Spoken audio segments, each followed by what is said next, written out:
In Cornwall, Kim Marsh is also on the trail of unexpected overseas ancestors. Kim's DNA shows she's actually 8% Iberian. Bit of a shock given your average Brit is only around 2% Iberian. And the closest anybody in her family gets to Mediterranean looks is her dad, and he's from Cornwall. It's beautiful. I'm so happy to be here. So she's come to meet geneticist Stephen Leslie, an expert in the particular DNA of the Cornish people. What I'm really intrigued to find out is about the Iberian side of my DNA. So I'm hoping you can help me with that. I hope so too. Okay. So one of the most interesting things we found was that we could break Britain into small little groups of people based on their genetics alone, including Cornwall, which completely separated from the rest of the UK, almost perfectly on the county line. So we know that there are genetic differences between people from Cornwall and people from the rest of the UK. In fact, every region of Britain has its own particular DNA quirk. People in the north of England tend to have more Scandinavian DNA, thanks to migrations from ancient Viking lands. Whilst the Cornish, they tend to have a higher proportion of DNA from people who migrated from Iberia.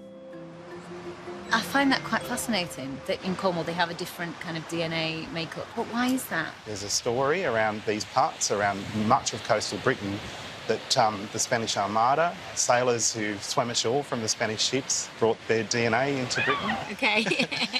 But we think that's very unlikely to be true. There's very little evidence that they left any DNA behind. So I think it's more likely that what you're seeing is a remnant of the ancient migrations of the first people to come back into Britain after the last ice age. So. That's mad. 16,000 years ago, the whole of Britain was uninhabited, covered in a thick layer of ice. But the eventual melting of the glaciers revealed a rich, fertile and inviting land. There were groups of hunter-gatherer people who travelled into Western Britain, and those people came from along the Iberian Peninsula right up through to France. Why would they come here? They were probably hunters chasing reindeer, possibly even horses. So the 8% Iberian DNA that we're seeing could just literally be from thousands and thousands of years ago. That's right. It's amazing. It's amazing. Or I'm just the milkmans.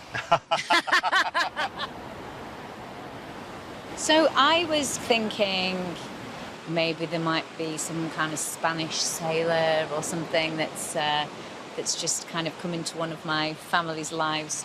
And actually, it's something much bigger than that, something a bit more extraordinary, because now I've learned about these people who came here in little sailing boats after the Ice Age, which is extraordinary. And that I've still got some of that DNA from all those thousands and thousands of years ago. You know, I mean, it's just amazing.